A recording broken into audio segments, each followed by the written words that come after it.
वृक्ष के नीचे महामृत्युंजय मंत्र का जाप जो शुक्रवार की शुक्रवार घी का दिया लगा कर करता है, उसके रोग बाबा देवाधिदेव महादेव समाप्त करते चले जाते हैं। ये संजीवनी मंत्र शुक्रवार के दिन भगवान शंकर को शुक्र को दिया था, इसलिए उसकी प्रधानता। आपको मालूम पड़ गया कि शरीर में मुझे ये रोग हो गया है, मुझे शुगर हो गया है, मुझे बीपी हो गया है, मेरा ब्लड प्रेशर ऊंचा नीचा रह रहा है, कोई भयंकर रोग, मेरे रिश्तेदार को कोई कैंसर जैसा रोग हो गया, किसी को कोई थायराइड हो गया, किसी को कोई किडनी और लीवर में सूजन हो गई, किसी को कहीं किडनी और लीवर में तकलीफ हो गई।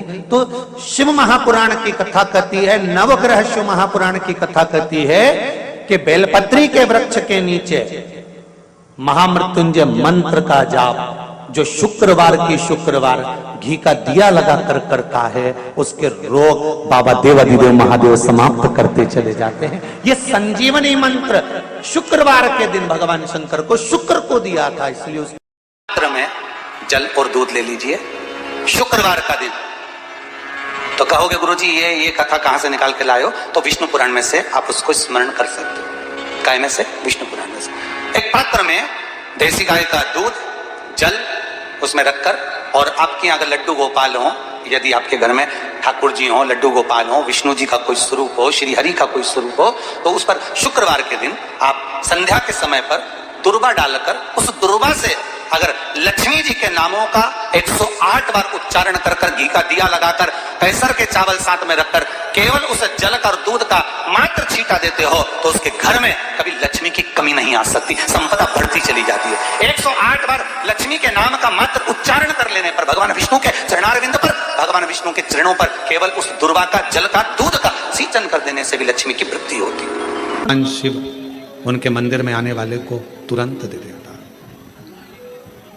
जल चढ़ाने वाले को 3 चीजें तुरंत मिल जाती। आप नहीं भी मांगे, आप यदि नहीं भी मांगेंगे तो भी वो 3 चीजें मिल जाती। पहले नंबर पर है शांति, दूसरे नंबर पर है दिशा, और तीसरे नंबर पर है सफलता। शांति और बहुत जरूरी है, मन की शांति। आप जब मन से भगवान देवाधिदेव महादेव के मंत्र का उच्चारण करते हैं, आप जब मन से भगवान शंकर के नाम का उच्चारण करते हैं, तब हृदय की शांति अपने आप आती है। इसलिए एक बार दिल से सब लोग पुकारेंगे, श्री शिवाय नमस्तुभ्यं, श्री शिवाय नमस्तुभ्यं। पति पत्नी में आपस में झगड़ा हो रहा हो, बहुत क्लेश रहता हो, बहुत ज्यादा, दोनों एक दूसरे का मुंह देखना पसंद ना करते, दोनों एक दूसरे के सामने ना आए, इतना क्रोध जिस पति पत्नी के आपस में रहता हो, अगर पत्नी एक सिंदूरा अगर शंकर जी के मंदिर से पार्वती जी को टच कर कर, पार्वती जी का स्पर्श कराकर सिंदूर उसमें भरकर उस सिंदूरे को अगर अपनी अलमारी में रख लेती है, जहाँ तैयार होती है उस अलमारी में रख ले, और भले वो मांग में लगा रही कि ना लगा रही, थोड़ा बहुत भी लगाया तो ठीक है, ना लगाए तो अलमारी में अगर रख भी ले, 20-22 दिन के अंदर हमको पत्र लिखकर बताना कि उसकी लड़ाई झगड़ा कम हुआ कि नहीं हुआ, उसका आपस में मेल बढ़ा के। तो एक प्रैक्टिकल करके देखना कि सियोर वाला महाराज कहीं झूठ तो बोल के नहीं चले। अगर छोटा सा शंकर जी का शिवलिंग है, छोटा सा शंकर भगवान का शिवलिंग है, या आपके घर में कुबरेश्वर धाम का कंकर है, और आपके घर में यदि शंकर भगवान का शिवलिंग है, या सीहोर का रुद्राक्ष हो, या शंकर भगवान का शिवलिंग हो, या कंकर शंकर हो, तो निवेदन है जहां पर भी शिवलिंग आपके घर में विराजमान है, अगर छोटी सी कटोरी में एक बेलपत्र को आप नीचे रखिए, छोटी सी कटोरी उस बेलपत्र के ऊपर रखकर उसमें थोड़ा सा मधु, शहद, शंकर भगवान की साक्षी में शिव जी के सामने अगर शुक्रवार की शुक्रवार रखना प्रारंभ कर दो, धीरे धीरे संपदा की वृद्धि अपने आप होना। आपको पहले भी कथा में कहा, इंद्रदेव ने यह बात सामने रखी थी ब्रह्मा जी से कि ब्रह्मदेव भगवान शंकर से कहो कम से कम सीधे बैठ जाएं। भगवान बोले हम नहीं बैठेंगे सीधे। तो पूछा क्यों?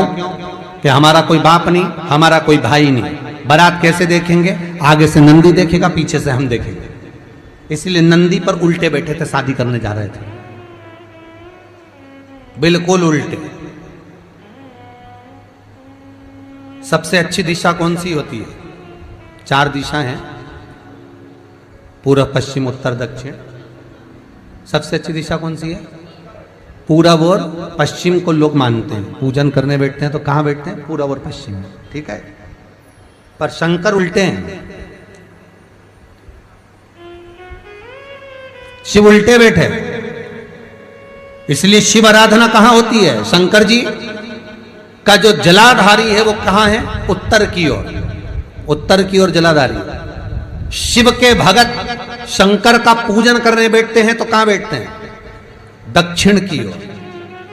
दक्षिण में भगत बैठता है, उत्तर की ओर जलाधारी रहती है। महाराज देखिए कितनी विचित्र लीला है। पंडित जी आपको पूजन करने बिठाएंगे तो कहेंगे पूरा पश्चिम में बैठो, पंडित जी अगर बिठाएंगे तो कहेंगे पूरा पश्चिम में बैठो। पर शंकर का अनुमोदन करने वाला, शिव का स्मरण करने वाला, शंकर की पूजन करने वाला, शंकर को जल चढ़ाने वाला, अगर वो पूरब में बैठकर चढ़ा रहा है, पश्चिम में बैठकर चढ़ा रहा है, उत्तर में बैठकर चढ़ा रहा है, उसका फल मात्र 25% है। और शंकर को अगर दक्षिण में बैठकर उत्तर की ओर मुख कर जल चढ़ा रहा है तो उसका पुण्य 1000% है महाराज। उसका पुण्य आनंद में प्राप्त हो जाता है, उसको कम नहीं हो सकता, वो बढ़ता है, उसमें कमता नहीं रहती। एक प्रैक्टिकल करके देखना, छोटा सा प्रैक्टिकल, छोटा सा है। मान लो किसी व्यक्ति को बहुत तेज बुखार आ रहा है, ठीक है, बहुत तेज बुखार है, कोई बच्चा है, कोई बड़ा है, और उसको बहुत तेज बुखार आ रहा है, बहुत तेज। अब आज के जमाने में बुखार कोरोना के चक्कर में भी है, वो भी ध्यान रखना हो। पर मान लो किसी व्यक्ति को बुखार बहुत तेज आ रहा है और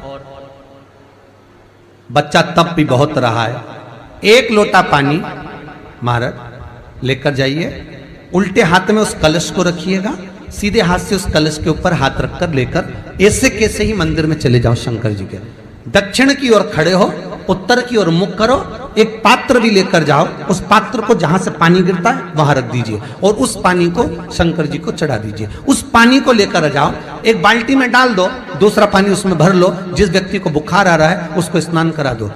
15 से 20 मिनट के बाद में, 20 मिनट भी जान दो, अगर आपको लगता है कि शरीर ठंडा हो गया, और आधे घंटे बाद उसको फिर आप टेम्परेचर नापेंगे, बुखार धीरे धीरे समाप्ति की ओर आ जाएगा, बुखार टिकेगा नहीं उसके शरीर। एक बार लोहे से कहा, सोना लोहे से बोलता है, लोहा तू भी धातु मैं भी धातु, मैं सोना तू लोहा, तू भी धातु मैं भी धातु, मुझे भी अग्नि में तपाया जाता है, तुझे भी अग्नि में तपाया जाता है।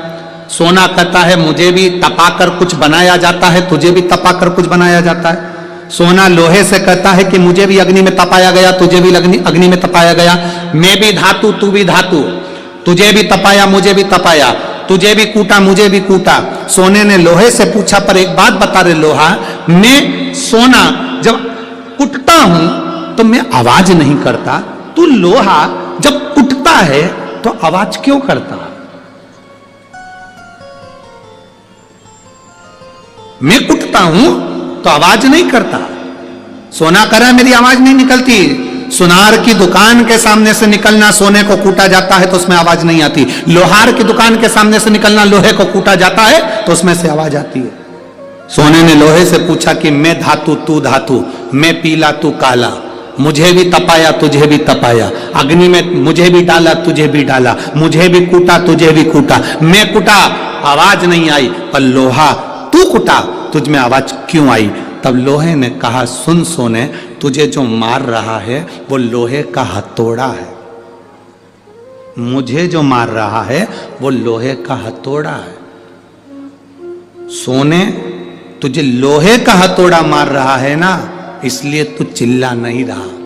मैं लोहा, और जब मुझे लोहे का हथौड़ा मारता है ना तो चीख रहा हूं। अपना अपने को चोट देता है तब चीख तो निकलती ही है। सोने का हथौड़ा अगर सोने को मारता तो चिल्लाता, लोहे का हथौड़ा लोहे को मारता है तो चीखता है। अपना अपने को गाली देता है, अपना अपनों को अपशब्द कहता है, अपना अपने को ताना देता है तो चीख निकलती है, बद्दुआ निकलती है, अपशब्द निकलते हैं। दूसरा सोने को लोहा मारेगा तो सोने को कोई फर्क नहीं पड़ता, दूसरा गाली देगा चल जाएगा, दूसरा अपशब्द कहेगा चल जाएगा, दूसरा ताने देगा चल जाएगा, पर कोई अपना अपने को अपशब्द कहे, अपना अपने को ताने दे, अपना अपने को आड़ा टेढ़ा कहे, ये नहीं चलता। भगवान देवादिदेव महादेव के साथ में हुआ क्या था, उनके ही ससुर ने उनको गाली दे दी थी, तुझे शमशान का निवास करना पड़ेगा, मेरा श्राप है शिव, तू शमशान में रहेगा। शंकर भगवान तो भी अलमस्त थे, उन्होंने कहा कोई बात नहीं, अच्छी जगह पे प्लाट मिला है, कोई कब्जा ही नहीं करेगा, उसमें क्या टेंशन।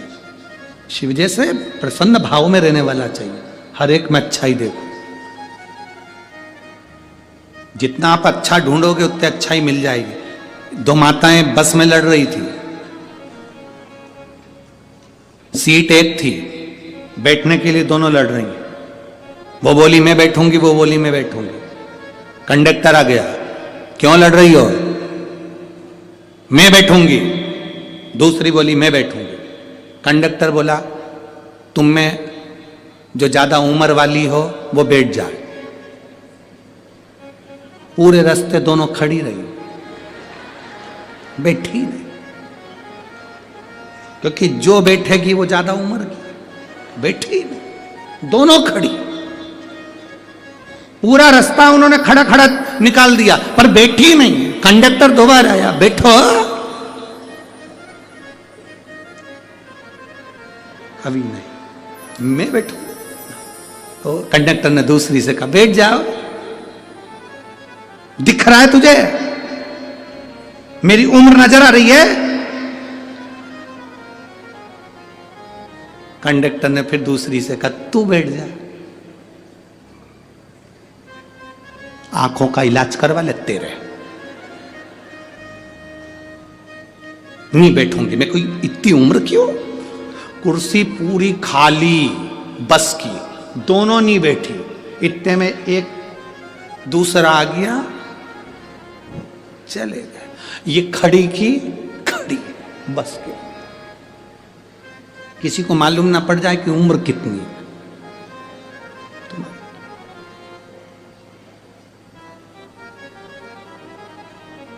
शिव जी को गाली देने वाला कोई दूसरा नहीं था, भगवान शंकर को गाली देने वाले उनके ससुर ही थे। तुम्हारे ऊपर उंगली उठाने वाला कोई दूसरा नहीं होगा, तुम्हारे अपने ही होंगे।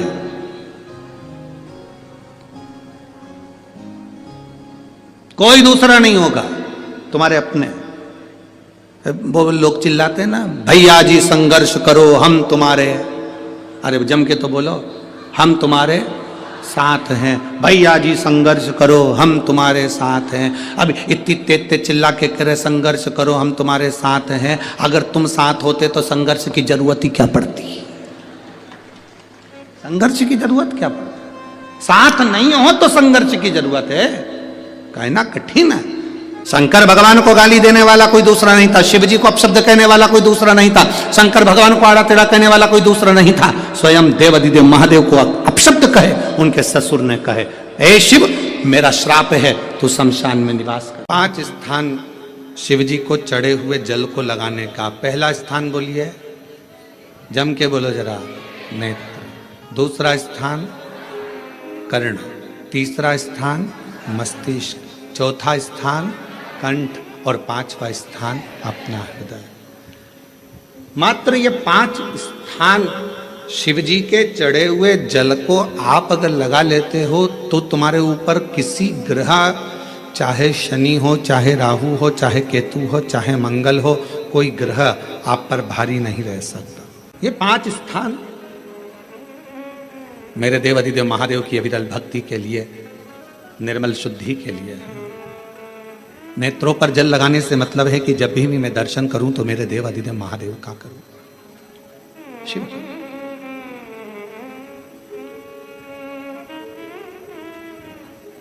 कंठ पर जल लगाने से मतलब है कि मेरे मुख से जो वाणी निकले, और मान लो मेरे मुख से कोई अपशब्द निकल गया तो किसी का बुरा ना हो जाए।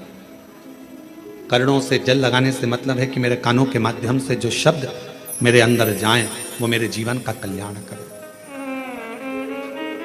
मस्तिष्क पर जल लगाने से मतलब है कि मेरे भगवान के चरण का जल, उनकी रज मेरे सिर पर चढ़ी रहे और मेरे जीवन में कभी अहंकार ना आए। हृदय पर जल लगाने से मतलब है कि मेरे हृदय में भगवान शंकर के चरणों का वास नित्य प्रतीत है, हमेशा। ये 5 स्थान, जिस लड़की को, जिस लड़के को मंगल है, और ब्राह्मण देवता ने यदि आपको कहा कि इनको मंगल है, इसकी शादी में देरी हो रही है, मंगल के कारण अगर शादी रुक रही है, देरी हो रही है, विवाह में देरी हो रही है, तो उस बेटी और बेटे को 3 महीना लगातार शिवजी पे चढ़े हुए जल को इन 5 स्थान पर लगाना प्रारंभ कर दे। 3 महीने के बाद वो खुद कहेगा कि हाँ, हमारा संबंध जम गया, हमें मंगल से कोई दोष नहीं लगा। स्वयं शिव कृपा करते हैं। फूल को धोया कभी नहीं जाता, जैसे डाली पे से फूल टूट के आया तुम भगवान को चढ़ा, पर फूल को घर में लाने के बाद तुम धोगे, पानी छीट कर साफ करोगे और फिर भगवान को चढ़ाओगे, तो समझ लेना फूल भगवान स्वीकार नहीं कर। फालतू की बात, जैसा है वैसा देव,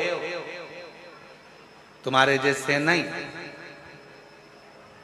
नहाए तो खूब साबुन से मल मल कर, और मालूम पड़े मन रह गया बेकार, और सोचो कि भगवान कर ले स्वीकार, ये कभी नहीं हो सकता।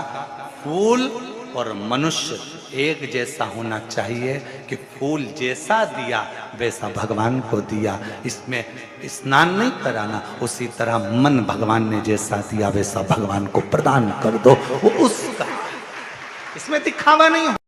भगवान गुरु जी, हम शंकर जी को क्या चढ़ाएं? हमने कहा जल चढ़ाओ, तो क्या जल लेने के लिए घर जाना पड़ता है, तो फिर हमारे पास तो वो भी लेने के लिए घर पर से हमारे पास पात्र नहीं, हम क्या करें? हमने कहा शंकर के मंदिर चली जा, 3 बार ताली बजा दे। उसने कहा ताली भी नहीं बजाए तो हमने कहा मुख से बम बम बोले बोल दे, उतना ही बोल। वो भी ना बने तो मुस्कुराकर शिव को निहार लो, मुस्कुराकर शंकर को निहार। अब हमारी आदत क्या हो गई? मार्केट में सीताफल बिक रहा है, मार्केट में गन्ना बिक रहा है, मार्केट में बहुत सारी पूजन की सामग्री बिक रही है। हमारे मन में आया, हमने किसी को खरीदते हुए देखा था सीताफल, मतलब लक्ष्मी जी को सीताफल भी चढ़ाना चाहिए। हमने उसको खरीदते हुए गन्ना देखा, मतलब गन्ना भी चढ़ाना चाहिए। लक्ष्मी जी को मैंने खरीदते हुए ये देखा, मतलब ये भी चढ़ाना चाहिए। लक्ष्मी जी को मैंने चढ़ाते हुए लोगों से सोने के सिक्के देखे, मतलब ये भी चढ़ाना चाहिए। मैंने लक्ष्मी जी को चढ़ाते हुए चांदी के सिक्के देखे, मतलब ये भी चढ़ाना चाहिए। मैंने लक्ष्मी जी को चढ़ाने के लिए ये देखा, वो भी चढ़ाना चाहिए। घर में सामर्थ्यता नहीं है और कर जाकर कर तुम सामान लेकर माता लक्ष्मी को चढ़ाओ, लक्ष्मी जी कभी प्रसन्न नहीं होगी। लक्ष्मी कहती है कि तेरे दिल से तू मुझे जैसा रिझा सकता है वैसे रिझाना, अगर तू केवल दीप लगा देगा ना, उतने में मैं भी खुश हो जाऊंगी और तेरा भंडार भर कर चली जाऊंगी।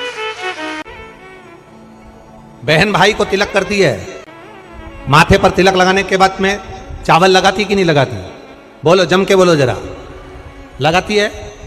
बोलते जाओ जरा। लगाती है, ठीक है। मंदिर में आप पूजन कर रहे हो, घर में कोई अनुष्ठान कर रहे हो, पंडित जी तुम्हारे मस्तक पर तिलक करते हैं तो चावल लगाते कि नहीं लगाते? बोलो बोलो, जम के बोलो। लगाते हैं। तुम्हारे घर में शादी ब्याह होता है तो तिलक करा जाता है तो चावल लगाया जाता कि नहीं लगाया जाता? लगाया जाता है। सब समय पर चावल, मस्तक पर कंकु का तिलक, चंदन का तिलक, जो भी तिलक तुम्हारे मस्तक पर लगा है, कोई अगर लगाएगा शुभ कार्य में तो चावल जरूर लगाएगा। बस एक कार्य ऐसा होता है जिस समय पर मस्तक पर तिलक करा जाता है पर चावल नहीं लगाया जाता।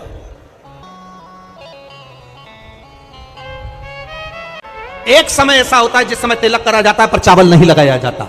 चावल का मतलब है अक्षय, मतलब बार बार भगवान ऐसा मौका लाए, बार बार भगवान ऐसी कृपा करे कि तुम ऐसा अनुष्ठान करते रहो, पुण्य करते रहो, सत्कर्म करते रहो, 16 सोमवार के व्रत करते रहो, चतुर्थी के व्रत करते रहो, तुम छठ की पूजन करते रहो, तीज का व्रत करते रहो, सोमवार का व्रत करते रहो। तुम्हारे घर में हमेशा ऐसे शुभ कार्य होते रहे। केवल अक्षय, अक्षत एक जगह पर नहीं लगाया जाता। कब नहीं लगाते अक्षत को? मस्तक पर तिलक करते समय अक्षत कब नहीं लगाया जाता? केवल एक समय पर। कब? जब घर में कोई शांत हो जाता है और शांत होने के बाद जब मस्तक पर पगड़ी का क्रम होता है, उस पगड़ी के क्रम पर तिलक तो लगाया जाता है पर चावल नहीं लगाया जाता। भगवान से प्रार्थना करते हैं ये बार बार मौका मत देना, जो हो गया उसको समाप्त, ऐसा मौका बार बार ना दीजिएगा।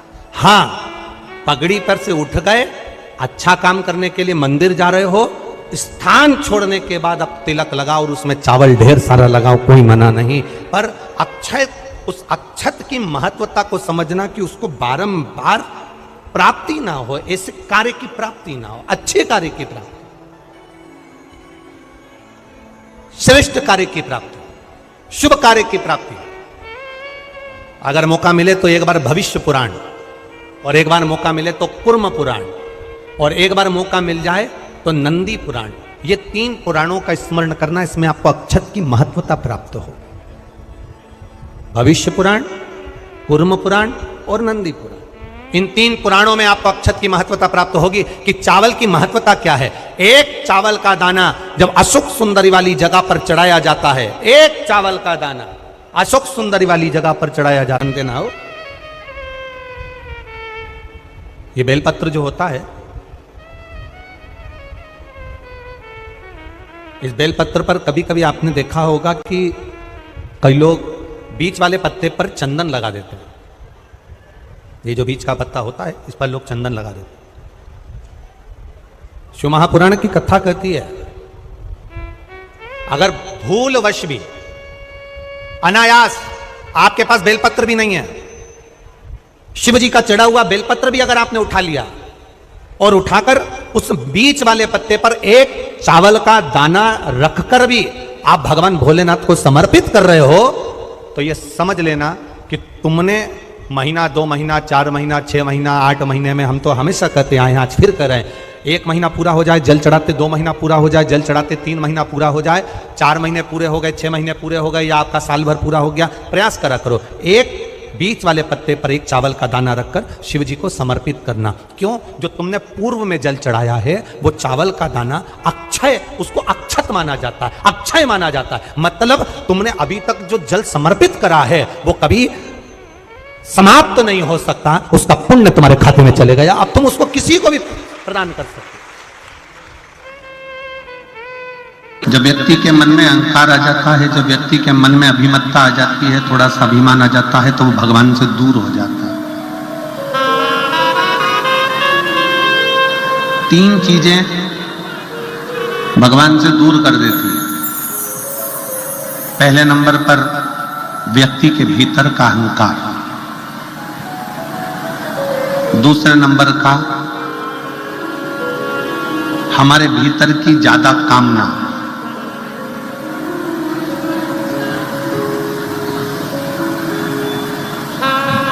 और तीसरे नंबर पर लोभ। एक अहंकार, कामना और लोभ, ये 3 ऐसी है कि जो हमें परमात्मा से दूर कर देती है। जैसे जैसे भीतर अहंकार आता चले जाता है, अभिमान बढ़ता चले जाता है, अभिमत्ता आती चली जाती है, वैसे वैसे परमात्मा दूर होते चले जाता है। भीतर काम जाग जाता है, कामनाएं बढ़ती चली जाती है, भगवान मुझे ये दे देना, भगवान मुझे वो दे देना, भगवान मुझे ये प्रदान कर देना। और मान लो भगवान ने यदि तुमको वो नहीं दिया तो तुम्हारे भीतर निराशा उत्पन्न हो जाती है और तुम भगवान से दूर हो जाते हो।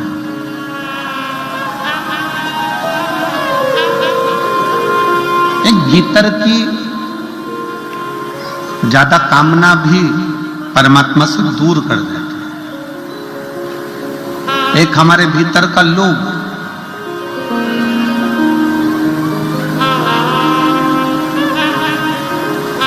ऐसा नहीं है कि भगवान ने किसी को कुछ नहीं दिया। शिव महापुराण की कथा कहती है, भगवान शंकर का चरित्र कहता है, शिव महापुराण की कथा कहती है कि पृथ्वी पर जब मनुष्य जन्म लेता है, पृथ्वी पर जब मानव जन्म ले रहा होता है, तब मेरे विश्वनाथ उसके ललाट पर ये लिखकर भेज देते हैं कि तू जितनी मेहनत करेगा उतना तुझे फल प्राप्त होता चले जाएगा। तू जितनी मेहनत कर,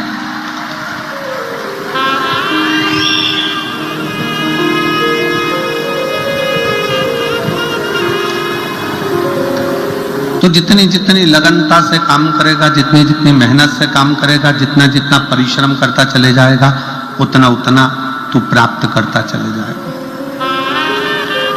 कथा कहती है कमाई करो तन से और भजन करो मन से।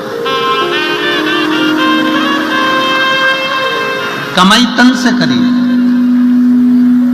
अगर कमाई करना है तो तन से करो, खूब अच्छे से। इस शरीर के द्वारा जितना कमा सकते हो, इस शरीर के द्वारा जितना ला सकते हो लेकर आओ, जितना कमा सकते हो उतना कमाओ, जितना कर्म करना हो उतना करो। कमाई तन से करो और खूब करो, और इस कमाई को मन तक लेकर मत जाओ। कार्तिक का महीना चल रहा है जो कि मेरे भगवान नारायण को प्रिय है, मेरे भगवान विष्णु को अति प्रिय है। और जो राम को प्रिय है, जो नारायण को प्रिय है, वो शिव को प्रिय है, और जो शिव को प्रिय है वो मेरे नारायण को, मेरे राम को प्रिय है। प्रभु की कृपा देखिए कितनी विचित्र है। कार्तिक महीने में किया गया दान, कार्तिक महीने में किया गया पुण्य, कार्तिक महीने में किया गया सत्कर्म, कार्तिक महीने में, इसीलिए कार्तिक के महीने में गोपाष्टमी आती है।